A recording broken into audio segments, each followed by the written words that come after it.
આજે તો અમે ગોદડું પાથરી દીધું છે, બીજું ડનલોકનું ગોદડું પાથર્યું છે ને હવે ડનલોક પાથરવી છે. નીચે એક પડ પાથરી દીધું છે.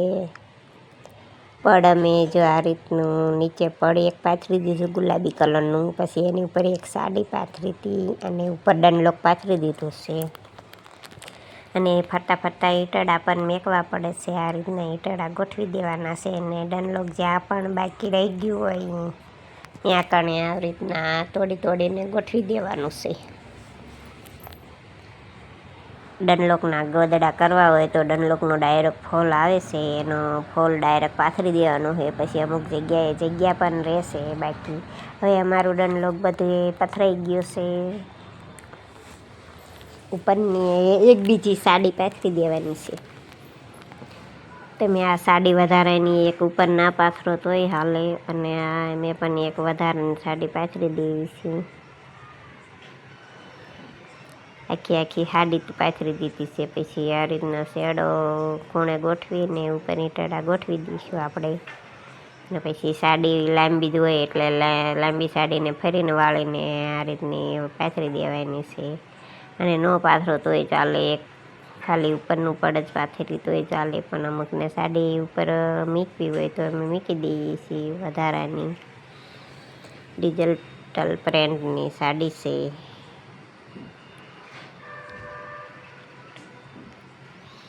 આ રીતની હરખી ઘેડ બેડ જાય કડેસલી પડે નહીં એ રીતની ગોઠવી દેવાની છે. મેં વધારાનું વાળ્યું છે પણ વાળવાનું નથી. અહીંયાથી કટિંગ કરી નાખશું સાડી.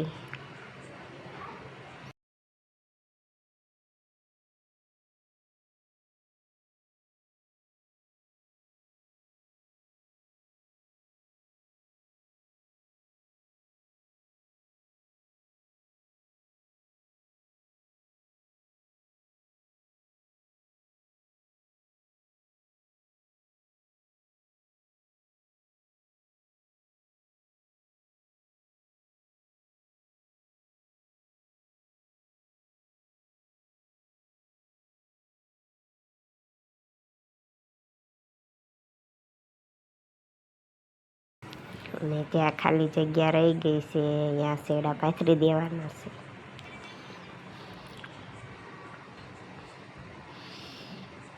આ રીતના જે કટકા કરી નાખ્યા હતા વધારાની સાડી હતી એને બેવડ કરીને પાથરી દીધી છે.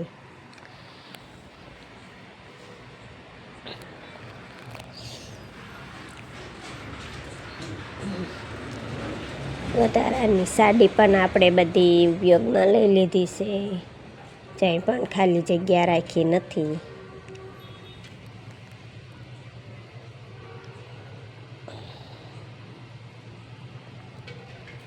હવે આપણે ઉપરનું જે મેન કાપડ હોય એને પાથરી દેવાનું છે.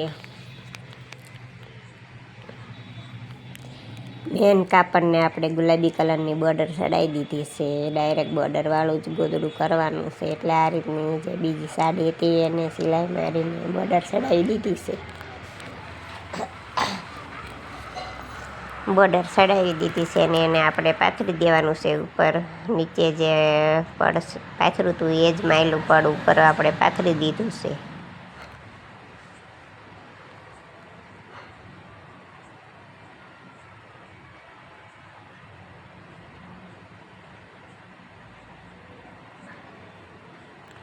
પડ આપણું પથરાઈ ગયું છે અને અડધી કાની પણ વાળી દીધી છે. આ રીતની કાની વાળવાની છે. વટીને કાની વાળતું જવાનું છે. કાની વાળી દીધી છે. હવે આ ફરતા કાની વળાઈ ગઈ એટલે આપણે હવે છે તે બે થઈને ફાટિયા લેવાના છે. આને ફાટિયા કહેવાય છે. જે ગુલાબી બોર્ડર હતી એમાં ગુલાબી દોરો વાપરીને ફાટિયા લઈશું. ફાટિયા લેતું જવાનું છે. આ રીતનું ગુલાબીમાં માપીને ફાટિયા લઈ લઈશું.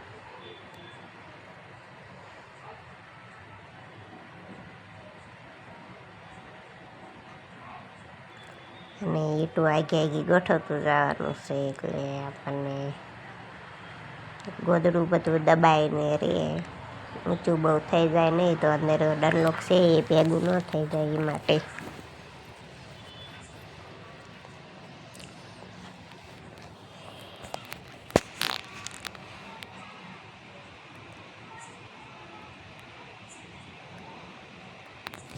ફાટિયા લઈ લીધા છે.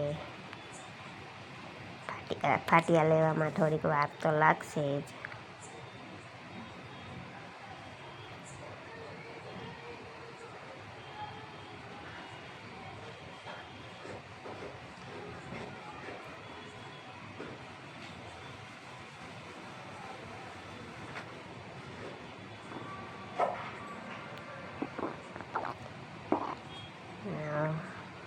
ફાટિયા લેતું થોડું થોડું ખસવું પડશે.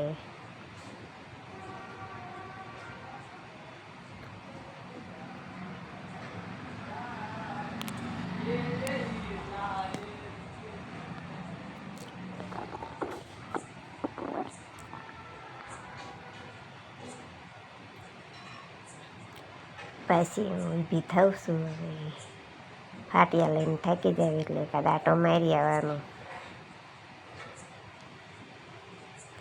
ફાટિયા બધા લેવાઈ ગયા છે અડધા ફરતા. પાછી બેવું છું, આટો મારીને આવું ત્યાં ફાટિયા લેવાઈ જાય.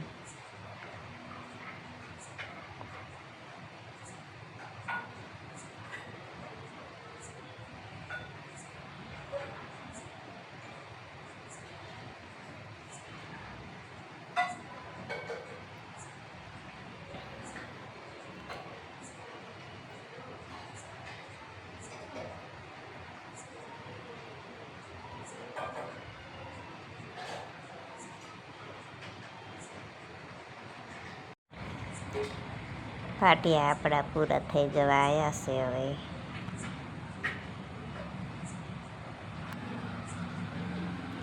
છેલ્લો ફાટિયો રહ્યો છે તે હવે પૂરો કરી નાખશું. પછી આપણે એકવાળું ગોદડું પૂરું થઈ જાય છે કમ્પ્લીટ.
આપણું ગોદડું હવે પૂરું થઈ ગયું છે. એકવાળું ગોદડું થઈ ગયું છે. આમાં બીજા પણ ફાટિયા લેવાના હોય છે, પણ હવે આ એકવાળું ગોદડું થઈ ગયું છે. બીજા ફાટિયા પછી લઈ લઈશું.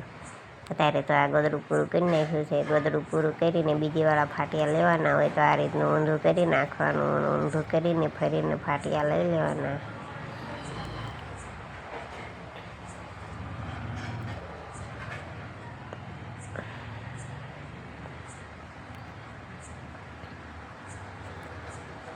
આ રીતના બીજીવાળા પણ ફાટિયા આપણે લેવાનું ચાલુ કરી દેવાનું છે. એટલે આપણું ગોદડું કમ્પ્લીટ થઈ જાય. ફાટિયા ચીરા કહેવાય અને ફરીને પણ ફાટિયા અંદર લેવાના છે અંદરની સાઈડમાં.